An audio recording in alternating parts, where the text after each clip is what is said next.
Shalom Bapak Ibu, senang bisa ada lagi di tempat ini untuk bisa berbagi kebenaran firman Tuhan. Terima kasih untuk Daniel Mushe yang memberikan kesempatan untuk bisa berbagi kebenaran firman Tuhan pada hari ini. Walaupun agak terlambat, saya pengen mengucapkan Sinien Kuile. Iya, selamat tahun baru ya. Semoga tahun baru ini menjadi tahun baru yang indah untuk kita semua. Dasar pemberitaan firman Tuhan kita pada hari ini itu terambil dari Yosua pasal 1 ayat 1 sampai 9. Saya akan membacakannya untuk kita dan kita bisa melihat di Alkitab kita masing-masing. Sekali lagi Yosua pasal 1 ayat 1 sampai 9. Demikian bunyi firman Tuhan. Sesudah Musa hamba Tuhan itu mati, berfirmanlah Tuhan kepada Yosua bin Nun, abdi Musa itu demikian. Hambaku Musa telah mati, sebab itu bersiaplah sekarang. Seberangilah sungai Yordan ini. Engkau dan seluruh bangsa ini menuju negeri yang akan kuberikan kepada mereka, kepada orang Israel itu. Setiap tempat yang diinjak oleh telapak kakimu kuberikan kepadamu, seperti yang telah kujanjikan kepada Musa. Dari padang gurun dan gunung Libanon yang sebelah sana itu, sampai ke sungai besar, yakni sungai Efrat, seluruh tanah orang Het, sampai ke laut besar di sebelah matahari terbenam. Semuanya itu akan menjadi daerahmu. Seorang pun tidak akan dapat bertahan menghadapi engkau seumur hidupmu. Seperti aku menyertai Musa, demikianlah aku akan menyertai engkau. Aku tidak akan membiarkan engkau dan tidak akan meninggalkan engkau. Kuatkan dan teguhkanlah hatimu. Sebab engkaulah yang akan memimpin bangsa ini, memiliki negeri yang kujanjikan dengan bersumpah kepada nenek moyang mereka untuk diberikan kepada mereka. Hanya kuatkan dan teguhkanlah hatimu dengan sungguh-sungguh. Bertindaklah hati-hati sesuai dengan seluruh hukum yang telah diperintahkan kepadamu oleh hambaku Musa.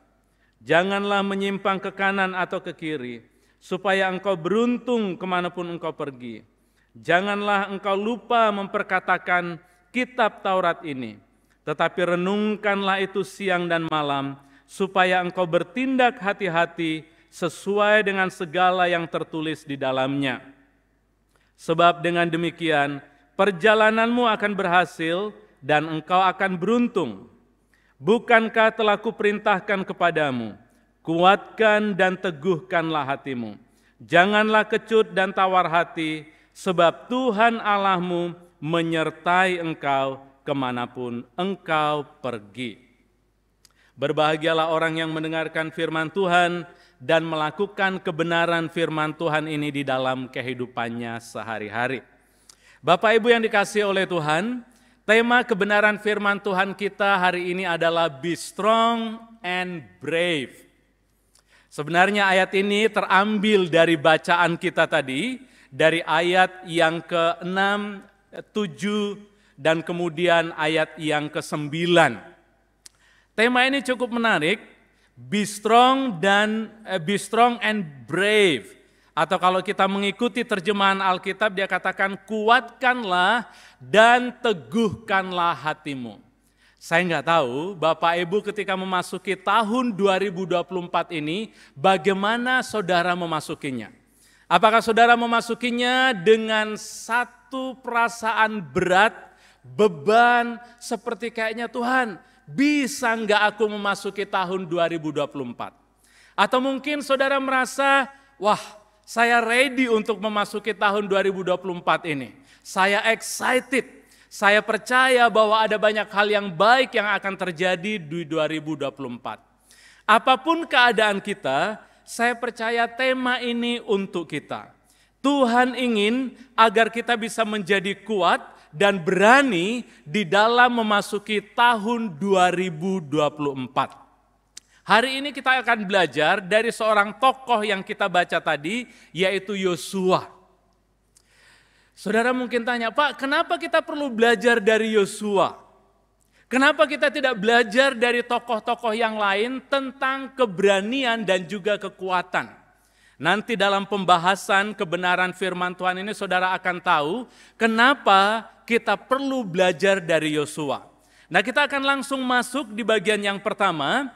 Kenapa kita belajar dari Yosua? Kita harus tahu terlebih dahulu siapa itu Yosua. Kalau saudara membaca kitab Keluaran sampai kitab Yosua, ada banyak informasi tentang tokoh ini. Saya tidak akan menyebutkan semuanya, tapi saya akan memberikan highlight sedikit tentang tokoh yang namanya Yosua. Yang pertama, Yosua ini adalah saksi mata dari mujizat yang terjadi di tanah Mesir dan di padang gurun. Saksi mata, saudara. Artinya dia melihat dengan mata kepala sendiri apa yang Tuhan lakukan sepanjang perjalanan bangsa Israel dari Mesir sampai mereka mau masuk ke tanah Kanaan. Dia melihat bagaimana Tuhan mengubah tongkat Musa itu menjadi ular. Dia juga dia melihat bagaimana laut Teberau yang begitu besar itu ketika Musa mengulurkan tangannya, tongkatnya, laut itu bisa terbelah dan orang Israel bisa berjalan di jalan yang kering. Saya punya teman, dia pernah melihat seorang yang didoakan kemudian sembuh. Dia bisa cerita kemana-mana, saudara ya. Dia lihat bahwa wah, ini kejadian yang luar biasa. Dia kemana-mana kalau ketemu dengan orang, dia cerita tentang hebatnya Tuhan. Nah, Yosua ini orang yang bukan hanya melihat laut terbelah. Kalau saudara lihat selama dia ada di padang gurun, itu kan bangsa Israel sebenarnya tidak punya resources. Mereka tidak punya barang, apalagi Indomaret, di mana mereka bisa membeli makanan dan minuman di sana. Padang gurun tempat yang gersang. Tapi Yosua melihat dengan mata kepala sendiri bagaimana padang gurun yang kering itu menjadi tempat di mana Tuhan memelihara bangsa Israel. Dan luar biasanya Yosua melihat dengan matanya sendiri bahwa orang Israel makan mana. Saudara tahu mana? Mana itu adalah makanannya malaikat. Saya pikir luar biasa saudara ya, makanannya malaikat. Sekarang orang membuat makanan sehat-sehat itu harganya jutaan dan orang rela beli itu ya supaya sehat. Ini makanan malaikat.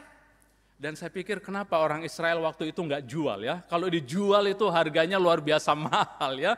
Karena ini produk dari sorga nih. Nah, dia melihat dengan mata kepala sendiri bagaimana Tuhan memelihara bangsa Israel. Yosua bukan hanya melihat mujizat, tapi Yosua itu sendiri dia adalah seorang jenderal, seorang ahli strategi perang. Dia memimpin bangsa Israel pada waktu itu untuk berperang melawan Amalek. Dan bukan hanya itu. Kalau kita baca di Ulangan 27, Yosua ini adalah orang yang dipenuhi oleh Roh Tuhan. Dan dia adalah orang yang takut dan cinta Tuhan. Kalau saudara baca dalam Yosua 24 ada satu kalimatnya yang terkenal, yang sering itu digantung di rumah-rumah. Dia katakan apa? Aku dan seisi rumah tanggaku, keluargaku akan melayani Tuhan. Kalau kita lihat resumenya Yosua ini, dia pasti kalau melamar kerja di mana-mana diterima enggak Bapak Ibu? Diterima. Ini orang hebat nih, orang yang punya pengalaman luar biasa, bukan hanya secara integritas, tapi dia ini orang yang cinta takut Tuhan, dari segi kemampuan dia punya kemampuan yang luar biasa. Tapi ada satu sisi yang lain dari kehidupan Yosua yang saya baru temukan di ayat yang baru kita baca tadi. Apa itu? Coba kita lihat ya, di dalam Yosua 1 ayat yang ke-9, ini Tuhan berkata demikian. Bukankah telah kuperintahkan kepadamu, kuatkanlah dan teguhkanlah hatimu, janganlah apa? Kecut dan tawar hati. Ini yang ngomong Tuhan. Artinya Tuhan tahu kondisi dan keadaan dari Yosua pada saat itu. Dia tahu keberadaannya. Dan rupanya Yosua mengalami ketakutan yang luar biasa. Padahal dia dipilih oleh Tuhan dan dipilih oleh Musa dan orang Israel untuk menjadi penerus Musa. Tapi di sini dikatakan dia mengalami ketakutan. Dan saudara tahu kata kecut itu di dalam bahasa aslinya, kecut di sini bukan kayak mangga yang asam itu ya. Kecut di sini berarti takut hatinya. Nah, kata yang dipakai itu arat, saudara. Nah, arat itu artinya takut sampai gemetaran.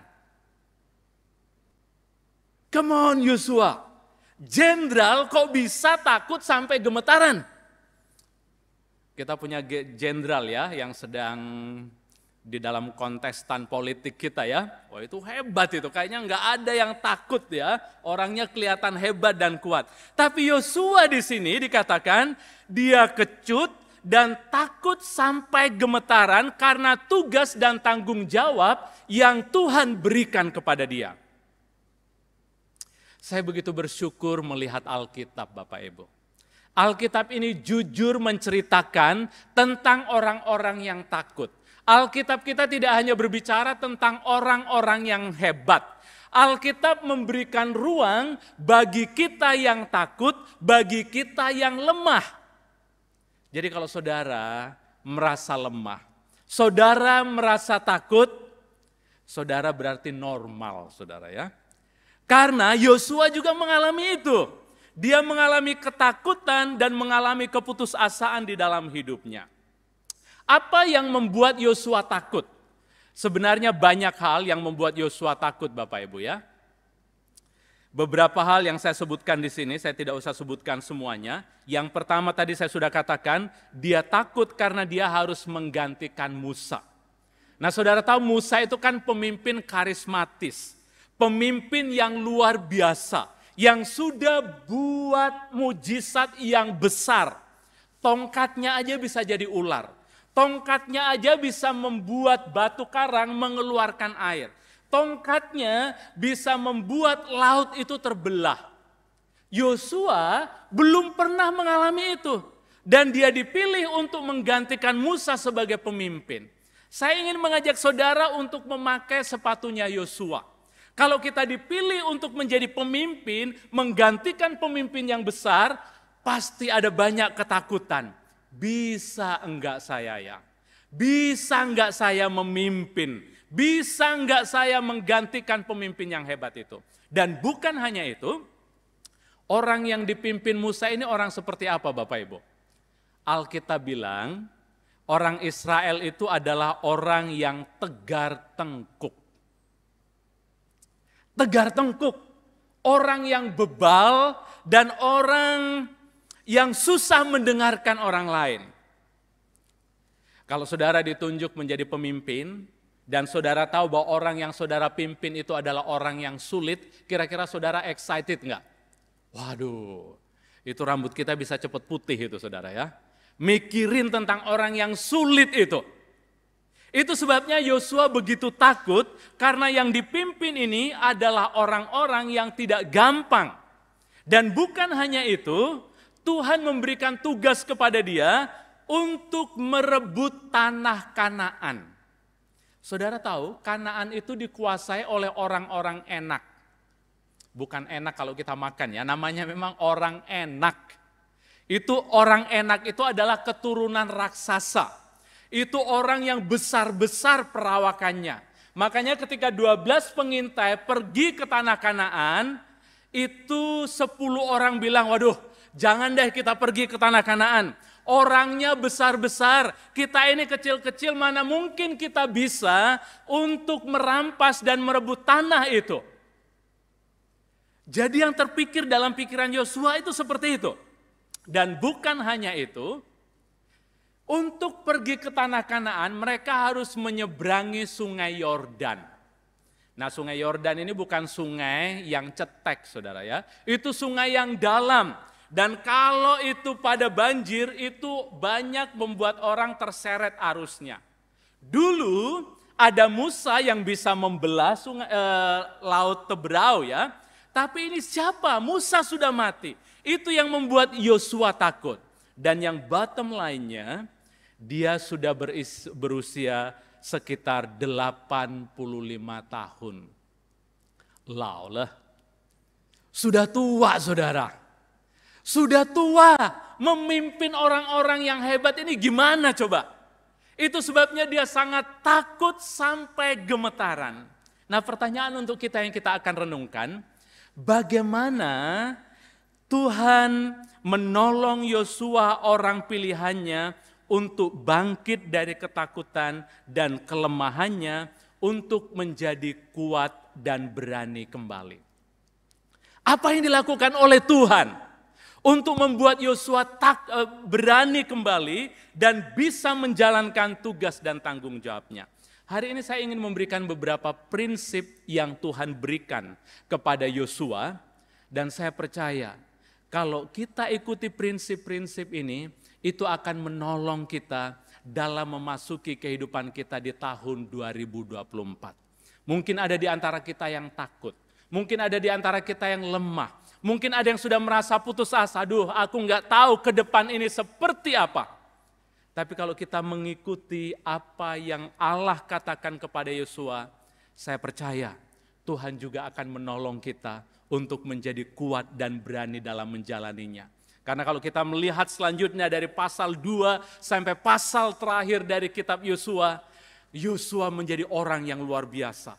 Tanah Kanaan bisa direbut, tanah Kanaan bisa dibagikan, dan bukan hanya itu sungai Yordan yang meluap-luap itu bisa diseberangi, dan dia melakukan perkara ajaib seperti yang dilakukan oleh Musa. Mari kita lihat yang pertama, apa yang Tuhan lakukan yang membuat Yosua ini bisa bangkit kembali untuk kuat dan berani. Yang pertama, menarik sekali. Kalau kita baca di dalam bacaan kita, yang dilakukan oleh Tuhan ketika dia melihat Yosua yang takut adalah dia memberikan encouragement. Sekali lagi saya katakan, dia memberikan encouragement. Ini Tuhan kita luar biasa loh. Saya waktu renungkan, kenapa Tuhan kok enggak bilang gini, Yosua, kok gitu aja kamu takut sih ya? Kamu sudah dikasih tanggung jawab untuk bisa memimpin bangsa Israel merebut tanah Kanaan. Kok kamu takut? Kok kamu sampai gemetaran? Tuhan juga enggak bilang, waduh saya salah pilih nih. Kalau tahu kamu gemeteran kayak gini, saya enggak akan pilih kamu. Ayo, move on dong, berani dong. Saya bersyukur Tuhan enggak ngomong seperti itu saudara ya. Saya tadi bilang ada ruang di hadapan Tuhan bagi kita yang takut dan gentar. Tuhan tidak pernah menunjuk ketakutanmu, tetapi yang Tuhan lakukan adalah Dia memberikan encouragement. Dari mana saya tahu bahwa Tuhan memberikan encouragement? Kalau kita baca dalam bacaan kita ayat 6, 7, dan 9, Tuhan berkata begini, kuatkan dan teguhkanlah hatimu. Dan itu diulangi 3 kali Bapak Ibu. Kuatkanlah dan teguhkanlah hatimu. Jadi ketika Yosua lemah, Yosua takut, Tuhan ini bilang, ayo Yosua, cayo, tetap kuat Yosua. Kita ini lahir dalam budaya bangsa, kalau misalnya orang takut sendiri, orang takut, orang lemah, seringkali kita langsung dianggap kurang iman saudara. Kalau saudara misalnya takut terhadap sesuatu ya, saudara banyak pergumulan, saudara kayaknya punya banyak jalan buntu di dalam kehidupan, orang akan bilang, kamu ini kurang doa ya. Bukannya di-encourage, malah kita ini diomongin saudara. Sudah jatuh, ditimpa tangga lagi, dan dikejar sama anjing gila. Itu apa enggak susah itu ya? Kita sudah mengalami hal-hal yang sulit, justru kita dikatakan kurang iman. Tapi saya ingin katakan Tuhan kita ini adalah Tuhan yang sangat memberikan encouragement. Yang kedua, di ayat 1 dan ayat 2 dikatakan di sana, bentuk encouragement yang Tuhan katakan adalah Dia menemui Yosua dan berbicara kepadanya. Saudara tahu, ayat 1 dan 2, Tuhan berbicara ini adalah yang pertama dalam sepanjang kehidupan Yosua. Sebelumnya Tuhan belum pernah berbicara secara pribadi. Saya bayangkan Tuhan itu datang di sampingnya Yosua yang sedang tunduk kepalanya, yang sedang lemah. Dan dia bilang, Yos, jangan takut, teguhkan hatimu. Saya tahu perjalananmu ke depan ini enggak gampang. Saya tahu orang enak yang ada di Kanaan itu berat untuk ditaklukkan. Tapi ingatlah, aku ada bersama dengan engkau. Nanti kita akan lihat apa yang Tuhan bicarakan. Itu yang Tuhan lakukan. Dia datang berbicara kepada kita untuk menguatkan kita.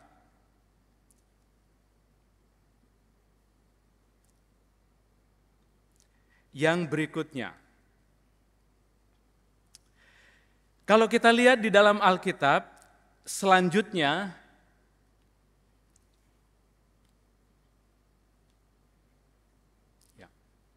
yang kedua yang dilakukan oleh Tuhan untuk menolong Yosua yang sedang bergumul dengan rasa tidak mampu dan ketakutannya adalah dia mengingatkan Yosua bahwa dia tidak pernah sendirian. Ayat 5 katakan begini, seperti aku menyertai Musa, demikianlah aku akan menyertai engkau. Aku tidak akan membiarkan engkau dan tidak akan meninggalkan engkau. Sama seperti aku menyertai Musa, demikianlah aku akan menyertai engkau. Pertanyaannya, seperti apa Tuhan menyertai Musa? Tadi saya sudah sebutkan ya, Tuhan menyertai Musa itu luar biasa. Tuhan menyertai Musa itu dengan menyediakan segala sesuatu yang Musa butuhkan di dalam tanggung jawab yang dia emban sebagai pemimpin di Israel. Dia membela, dia menyediakan, dia menguatkan. Dan dia bilang kepada si Yosua, Yos, sama seperti aku menyertai Musa, aku juga menyertai engkau. Bahkan di ayat terakhir, ayat kelima ini, Tuhan memberikan penekanan lagi. Setelah dia berbicara bahwa aku menyertai, sama seperti aku menyertai Musa, aku juga menyertai engkau. Dia tambahkan lagi, aku tidak akan membiarkan engkau dan tidak akan meninggalkan engkau. Artinya apa? Tuhan pengen menekankan kepada Yosua bahwa aku ada di dekatmu. Aku bersama-sama dengan engkau. Aku ada saat engkau susah, aku ada saat engkau senang. Aku bersama-sama dengan engkau. Nah saudara, saya sangat senang sekali dengan Mazmur 139. Mazmur 139 itu sebenarnya berbicara tentang penyertaan Tuhan. Dan Daud menceritakan penyertaan Tuhan ini luar biasa sekali kalau kita baca di dalam Mazmur pasal 139. Dia katakan seperti ini. Saya bacakan buat saudara ya. Tidak semuanya, ayat ke-8 dan seterusnya. Dia katakan begini. Jika aku mendaki ke langit, engkau ada di sana. Jika aku menaruh tempat tidurku di dunia orang mati, di situ pun engkau. Ayat 9. Jika aku terbang dengan sayap fajar dan membuat kediaman di ujung laut, juga di sana tanganmu akan menuntun aku dan tangan kananmu memegang aku. Jika aku berkata biarlah kegelapan saja melingkupi aku dan terang sekelilingku menjadi malam, maka kegelapan pun tidak akan menggelapkan bagimu dan malam menjadi terang seperti siang, kegelapan sama seperti terang.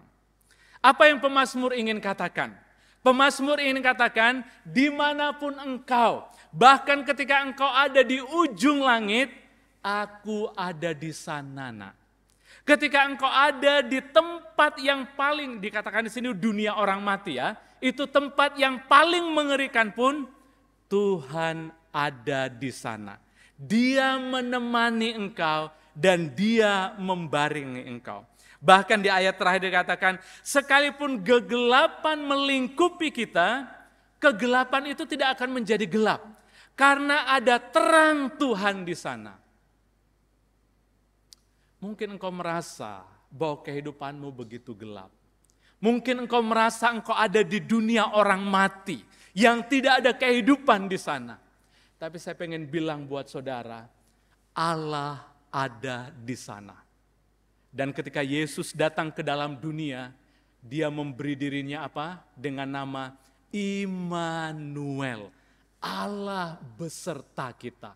Engkau tidak pernah sendirian, ada Tuhan di tempat gelap, di ketakutanmu, di pergumulanmu, di dalam seluruh yang engkau hadapi dalam hidup.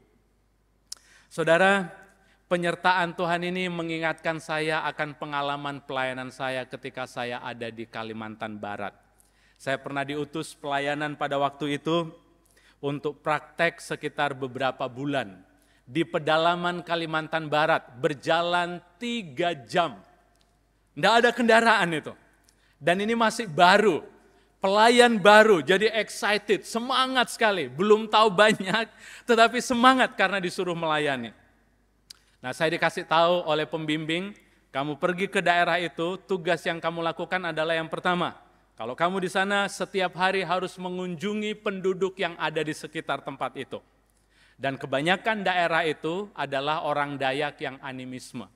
Dan saudara tahu orang Dayak itu ilmunya banyak. Jadi ada yang punya ilmu-ilmu, ada dukun. Tapi karena semangat, saya kunjungi setiap hari saudara ya. Jadi kalau ada yang sakit, saya tawarkan, Pak, boleh saya berdoa untuk Bapak. Dan rupanya apa yang saya lakukan itu membuat orang tersinggung saudara ya. Saya waktu mengunjungi seorang ibu yang sedang sakit, dia rupanya tidak senang saya kunjungi dan mendoakan dia. Sebenarnya dia pengen menolak. Tapi cucunya yang ikut sekolah minggu selalu dorong-dorong dia, ayo biarkan aja itu hamba Tuhan mendoakan kamu.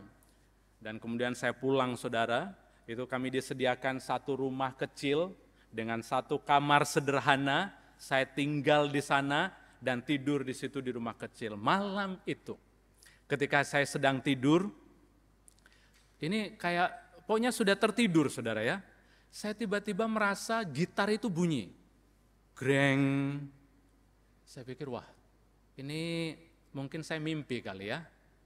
Karena setengah tidur, setengah sadar begitu ya. Kemudian bunyi lagi. Greng. Waduh, ini betul-betul bunyi saudara ya. Langsung merinding saya ya. Wah langsung takut. Hamba Tuhan tapi takut juga saudara ya. Saya takut, kalau saudara mungkin dalam situasi saya pasti takut juga saudara ya. Sendirian di tengah hutan pada waktu itu. Saya bilang, waduh, tidak lama setelah gitar itu bunyi, apa yang terjadi saudara? Itu rumah di tempat saya tinggal itu seperti dikelilingi oleh orang banyak, seperti orang berlari begitu ya. Tambah takut saya, waduh saya pikir ini apa ini? Apa yang terjadi ini? Dan akhirnya karena saya waktu itu sekolah teologi, saya ingat pelajaran tentang okultisme pada waktu itu. Ya, okultisme itu pelajaran tentang kuasa-kuasa kegelapan. Ada kuasa-kuasa setan yang sebenarnya tidak suka dengan kehidupan kita. Dan satu ayat yang muncul pada waktu itu seperti ini. Roh yang ada di dalammu lebih besar daripada roh yang ada di dalam dunia itu. Ketika saya dengar ayat itu saudara ya, di tengah ketakutan itu, tiba-tiba ada seperti damai dan keberanian untuk duduk. Saya akhirnya bangun, duduk, tapi gemeteran saudara ya. Ini duduk dan kemudian saya berdoa pada waktu itu. Saya bilang di dalam nama Yesus, setiap kuasa setan yang berusaha mengganggu, saya perintahkan pergi di dalam nama Yesus. Dan saudara tahu ketika saya kata selesai dalam nama Yesus, itu di atap rumah tiba-tiba ada suara yang sangat kecar, sangat besar, seperti letusan. Dar! Waduh, tambah kaget saya saudara ya. Saya bilang, waduh ini apa yang terjadi ini? Tapi tiba-tiba suasana menjadi tenang. Saya takut, tapi ada damai sedikit yang mulai mengalir di hati saya. Dan tiba-tiba suasana seperti berubah. Tidak ada lagi letusan, tidak ada lagi orang berlari, gitar tidak bunyi lagi saudara ya. Malam itu saya merasakan kemenangan yang luar biasa sekali. Saya merasa Tuhan bersama saya. Malam itu memang saya tidak bisa tidur selanjutnya, saudara. Karena kepikiran, apalagi yang akan terjadi malam ini. Tapi apa yang saya pengen sampaikan buat saudara, bahwa kesadaran bahwa Tuhan bersama kita, itu membangkitkan kekuatan dan memberikan keberanian di dalam kehidupan kita. Dan saya pengen bilang untuk kita, apapun yang kau hadapi hari-hari ini, seberat apapun usahamu, seberat apapun rumah tanggamu, seberat apapun situasi yang kau sedang hadapi saat ini, ingatlah ada Tuhan yang duduk di sampingmu dan Dia menyertai engkau. Dan Dia berkata kepadamu, "Ciayo nak, ciayo, jangan gentar dan tawar hatimu. Aku beserta dengan engkau." Yang kedua, yang ketiga ya, kok kedua terus ya dari tadi. Mungkin saya kasih ini sebelum kita masuk yang ketiga. Bagaimana kita tahu bahwa Tuhan itu menyertai kita? Saya kasih beberapa ayat dulu ya, yang bisa menolong kita untuk, enggak ada di sini rupanya ya.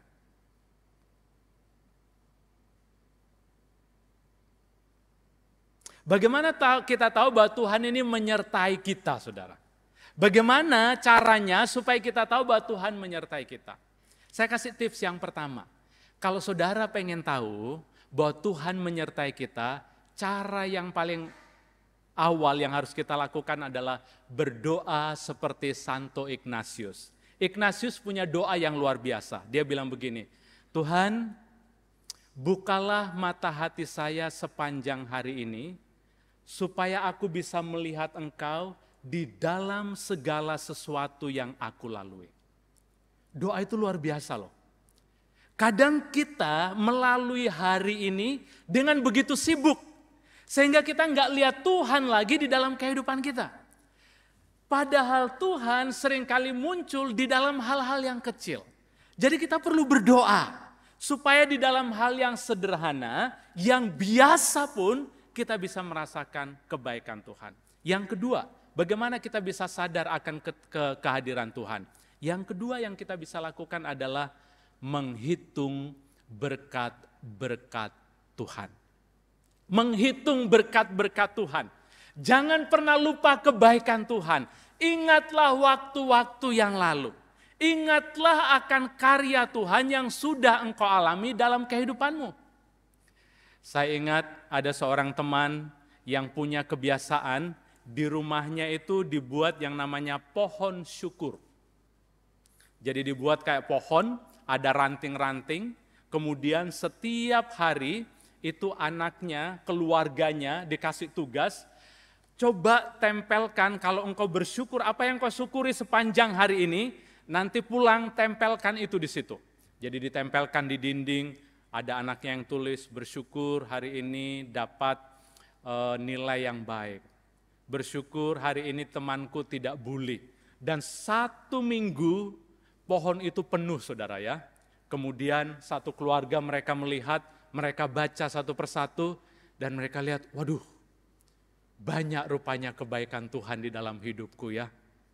Tuhan menolong ini loh, Tuhan menolong ini loh. Seringkali kita ingin melihat kebaikan Tuhan itu yang besar-besar saja. Kalau kita mau sedikit melihat ke belakang, melihat hal-hal yang terjadi di dalam kehidupan kita, dan menuliskan semua kebaikan Tuhan, hati kita akan dilimpahi syukur yang luar biasa. Saya kasih tugas buat saudara pulang ke rumah, coba buat pohon syukur. Nggak harus ditempel di dinding, saudara ya. Tapi ini bisa menjadi kebiasaan kita dalam keluarga, di mana kita menghitung berkat dan kebaikan Tuhan. Kita akan masuk bagian yang ketiga. Bagian yang ketiga. Ya. Bagian yang ketiga, apa yang dilakukan oleh Tuhan untuk bisa mendorong Yosua ini tetap kuat. Kalau kita baca ayat yang ke-8, dikatakan di sana begini, "Jangan engkau lupa memperkatakan kitab Taurat ini, tetapi renungkanlah itu siang dan malam, supaya engkau bertindak hati-hati sesuai dengan segala yang tertulis di dalamnya. Sebab dengan demikian perjalananmu akan berhasil dan engkau akan beruntung. Waktu saya baca ini agak sedikit aneh, saudara. Kenapa aneh? Musa ini kan dikasih tanggung jawab untuk merebut tanah Kanaan. Logikanya, kalau dia ditugaskan untuk merebut tanah Kanaan dan untuk berperang, saran dari Tuhan harusnya apa? Ayo training itu orang-orang Israel untuk berperang. Latih mereka untuk menjadi prajurit-prajurit yang handal dan hebat. Kemudian yang kedua yang harus dilakukan adalah membuat strategi perang. Ayo dong, kita coba intai daerah-daerah yang kita akan taklukkan. Di mana kekuatan lawan, di mana kelemahannya, kemudian nanti kita serang. Kemudian yang ketiga, ayo kita kumpulkan senjata yang kuat sebanyak-banyaknya supaya kita bisa memenangkan peperangan itu. Tapi anehnya, Tuhan tidak suruh Yosua untuk melakukan itu. Yang Tuhan minta untuk Yosua lakukan apa? Memperkatakan Taurat Tuhan, ada 3 di sini ya. Kemudian yang kedua, merenungkannya itu siang dan malam. Dan yang ketiga, bertindak hati-hati sesuai dengan segala yang tertulis di dalam Alkitab.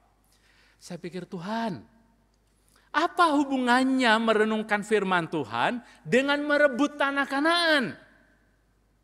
Tuhan pengen bilang satu hal buat Yosua. Nak, kemenanganmu bukan tergantung kekuatan, kehebatan, kepintaran, dan keahlianmu. Tapi kemenanganmu tergantung kepada kedekatan hubunganmu dengan aku. Kalau kita baca di ayat yang kedua, Tuhan sendiri bilang apa? Aku yang akan memberikan tanah itu kepadamu. Dengan kata lain Tuhan pengen bilang, bukan kamu yang berperang, tetapi aku yang berperang menggantikan kamu. Bagianmu adalah diam dan percaya merenungkan kebenaran firman Tuhan. Saudara, ini kedengarannya klasik sekali ya. Pak, saya kan perlu strategi juga. Nah, saya pengen tunjukkan buat saudara, kenapa merenungkan firman Tuhan itu sangat penting. Saya ingin tunjukkan yang pertama manfaatnya ya. Ini. Yang pertama, perenungan firman Tuhan itu menolong untuk mengisi pikiran kita dengan kebenaran. Seringkali pikiran kita ini dipenuhi dengan pikiran-pikiran negatif ya. Siapa di sini yang merenungkan firman Tuhan 24 jam, siang dan malam? Enggak perlu angkat tangan saudara ya, ini bukan ceklok. Susah. Merenungkan firman Tuhan siang dan malam itu susah rasanya. Yang banyak berkecamuk di dalam pikiran kita, pikiran negatif dan masalah. Perenungan firman Tuhan menolong kita untuk tidak fokus kepada masalah, tetapi berfokus kepada Tuhan. Yang kedua, manfaat perenungan firman Tuhan adalah membersihkan pikiran-pikiran kita dari hal-hal yang negatif dan toksik. Jadi kalau saudara punya pikiran negatif, banyak hal-hal yang toksik meracuni dirimu, ayo baca firman. Baca firman. Sekarang loh, kita ini baca firman itu begitu gampang ya. Di apps kita ini banyak sekali. Dan di grup-grup WA itu banyak orang yang rajin forward A, B, C, D ya. Jadi kita ini enggak kurang-kurang sebenarnya kebenaran firman Tuhan. Tapi pertanyaannya apakah kebenaran firman Tuhan itu mengubah dan berbicara buat kita? Nah itu urusan kedua. Kita harus menyediakan, pikiran kita bisa dibersihkan, semua yang negatif dan toksik itu bisa pergi kalau kita membiarkan kebenaran Tuhan masuk di dalam hati kita. Nah yang terakhir, manfaat dari perenungan firman Tuhan, kalau saudara baca Mazmur 119, Mazmur 119 itu adalah Mazmur yang berbicara tentang firman Tuhan. Kalau saudara baca dari ayat 1 sampai terakhir, itu banyak menceritakan pentingnya kebenaran firman Tuhan. Nah salah satu yang tertulis di sana dikatakan begini, Mazmur 119 ayat 98 sampai 100. Saya bacakan aja saudara ya, supaya saya nggak salah. Yuk kita buka yuk, Mazmur 119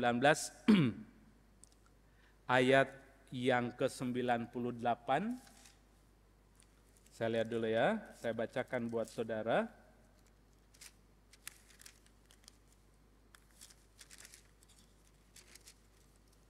Ayat 98 sampai 100 dikatakan begini. Saya baca untuk kita pelan-pelan ya. Perintahmu membuat aku lebih bijaksana daripada musuh-musuhku. Ini yang pertama. Perintah Tuhan membuat apa? Kita lebih bijaksana. Kemudian ayat 99. Aku lebih berakal budi daripada semua pengajarku, sebab peringatan-peringatanmu kerenungkan. Ayat 100. Aku lebih mengerti daripada orang-orang tua, sebab aku memegang titah-titahmu. Luar biasa loh firman Tuhan ini saudara ya. Yang pertama, kalau kita baca tadi, firman Tuhan membuat kita lebih bijaksana. Yang kedua, firman Tuhan membuat kita berakal budi. Dan yang ketiga, firman Tuhan memberikan kita pengertian. Renungkanlah firman Tuhan itu saudara. Renungkan. Itu akan membawa manfaat yang besar di dalam kehidupan kita. Yang terakhir. Mari kita lihat bagian yang terakhir.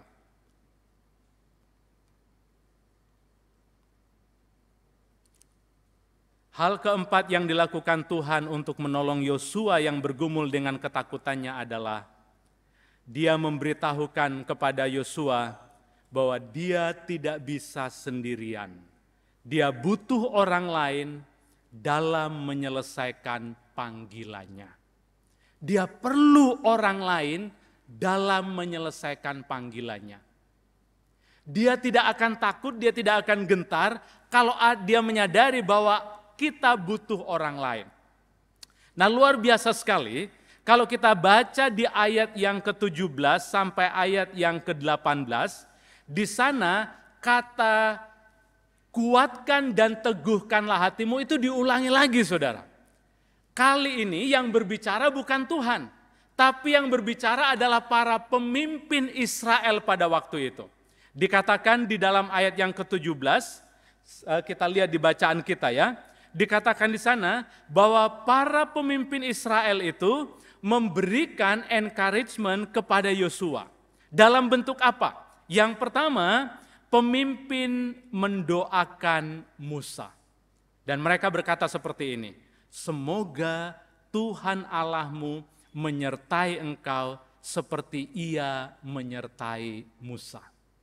Tuhan pengen katakan kepada Yosua, Yosua, kalau kamu ingin tetap kuat, libatkan orang-orang yang ada di sekelilingmu ini. Hiduplah bersama-sama mereka. Karena kita nggak hidup sendirian, kita diciptakan bukan untuk sendirian saudara. Sejak dari kejadian, Tuhan bilang apa? Tidak baik kalau manusia itu seorang diri saja.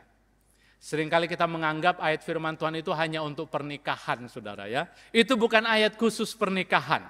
Tapi ada kebenaran di dalamnya yang Tuhan ingin katakan bahwa nggak baik kita sendirian. Kita perlu orang lain di dalam kehidupan kita. Ada satu kata Mandarin ini yang saya suka ya. Saya mungkin mengundang Lause untuk bisa Pak Sugi bisa maju ke depan untuk memperagakan sedikit ya. Ini peragaan aja. Kata ren ini cukup menarik buat saya saudara ya. Saya pikir orang Chinese ini diberikan hikmat luar biasa. Kalau kita lihat ren itu kan 2 garis kan ya. Saya baca satu buku, sebenarnya asalnya itu seperti ini. Kita berbalikan ya. Ya, saling bersandar. Sandar ya. Nah, asalnya ren itu seperti ini saudara. Jadi 2 orang yang saling menopang satu dengan yang lain. Makasih. Silakan duduk. Kasih tepuk tangan dulu dong saudara. Nah orang Chinese zaman dulu tahu Bahwa manusia itu nggak bisa hidup sendirian. Dia perlu saling menopang satu dengan yang lain. Dan kita hanya bisa berdiri kalau orang yang di belakang kita ini menopang kita. Nah, Tuhan ingin kasih tahu kepada Yosua, Yosua, engkau nggak bisa hidup sendirian. Aku kasih orang-orang di sekelilingmu untuk engkau bisa kuat. Saudara, kekuatan kita di dalam menjalani kehidupan ini, kita tidak bisa lakukan sendiri. Kita perlu orang lain yang menopang dan membimbing kita. Kalau saudara belum aktif di dalam kelompok kecil, hadirlah di dalam kelompok kecil. Karena di situ kita akan mendapatkan kekuatan. Saya akan tutup dengan cerita ini.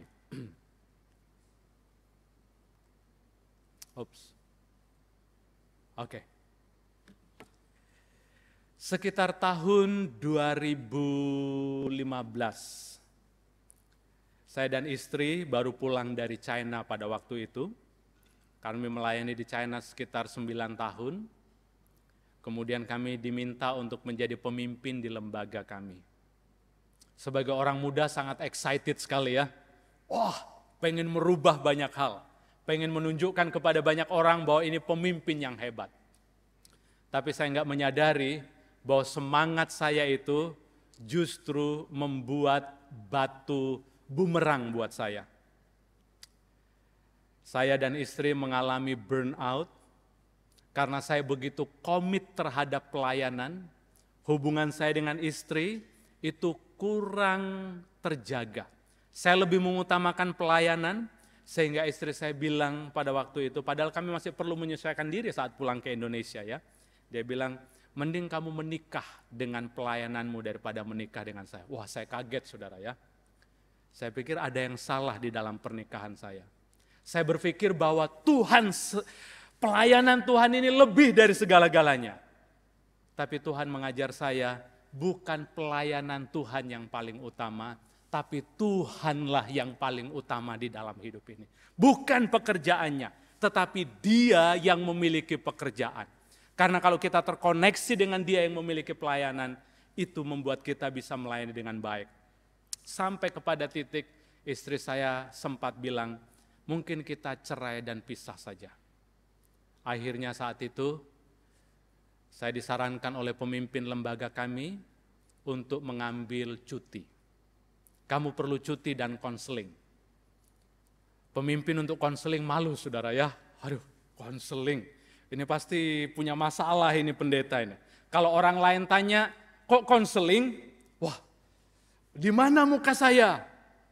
Kamu berarti bermasalah begitu ya. Berat sekali, tapi akhirnya saya putuskan saya harus konseling. Akhirnya saya konseling. Dan pada waktu itu saya berada di titik terendah di dalam hidup saya. Saya menemukan bahwa banyak isu di dalam diri saya.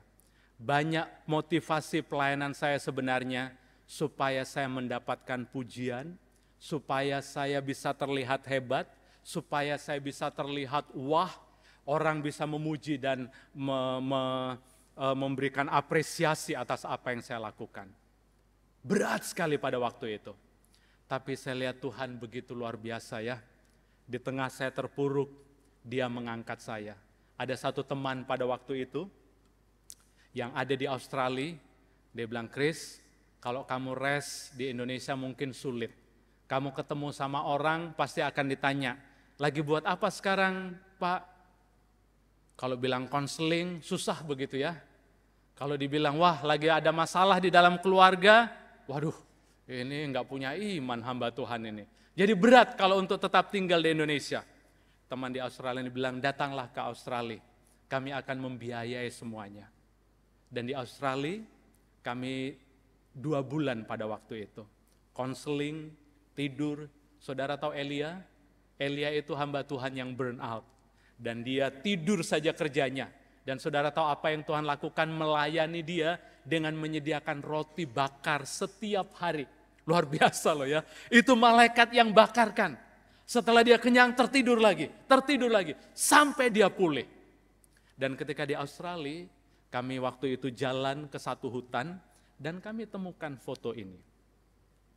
Ini saya ambil fotonya saudara ya, ini pohon. Nah, Australia ini memang apa-apa itu kalau ada pohon itu ada ceritanya, saudara. Saya lihat ini ada ceritanya di bawah pohon itu. Dan ada tulisan di bawah pohon itu yang mengatakan bahwa pohon yang besar ini, yang di samping yang terlihat besar itu, sebenarnya itu pohon yang tersambar petir. Sudah mati. Tapi kemudian ada satu pohon yang lain yang menadah dia. Dan itu sudah terjadi puluhan tahun, mungkin ratusan begitu ya. Karena ada pohon yang menopang dia, akhirnya dia bisa hidup dan bahkan besar seperti ini karena ada pohon lain yang menopang. Ketika saya lihat pohon itu, Tuhan seperti berbicara di hati saya, nak, kamu tidak bisa hidup sendirian. Tapi aku kirimkan orang-orang di sekelilingmu yang berdiri untuk engkau. Jangan takut, jangan khawatir. Aku kirimkan orang-orang itu untuk engkau bisa menjalani pergumulan ini. Dan saudara tahu, selama kami ada di Australia itu, Tuhan begitu murah hati. Tuhan konekkan dengan banyak orang-orang Indonesia yang baik hati sekali. Kami ditraktir ini padahal baru kenal saudara ya. Saya lihat Tuhan itu luar biasa. Kami dilayani dan akhirnya kami bisa menjalani proses pemulihan itu. Saya pengen bilang untuk kita pada hari ini. Mungkin engkau mengalami seperti Yosua hari-hari ini dalam hidupmu. Engkau takut, engkau gemetar, dan engkau mungkin lemah, gak tahu apa yang akan engkau lakukan untuk problem yang engkau sedang hadapi. Tapi pagi ini saya ingin katakan kepada saudara, ada pohon yang menopang. Pohon ini hanya menopang pohon yang besar. Dan itu kekuatannya terbatas. Tapi kita punya Tuhan yang bisa menopang kita. Bahunya selalu terbuka untuk kita bisa datang saat engkau lemah. Saat engkau mau menangis, dia sediakan bahunya, nak. Aku mengerti pergumulanmu. Aku mengerti challenge yang engkau hadapi. Nangis enggak apa-apa nak. Tapi ingatlah, aku ada di sampingmu. Aku menguatkan engkau. Dan aku memberikan orang-orang di sekelilingmu untuk meneguhkan engkau. Mari kita berdoa. Bapa, anakmu sudah selesai berbicara. Kalau ada di antara anak-anakmu yang hadir pada pagi hari ini, hatinya begitu berat. Jiwanya mungkin terluka. Mereka bingung. Mereka mungkin seperti Yosua yang gemetaran.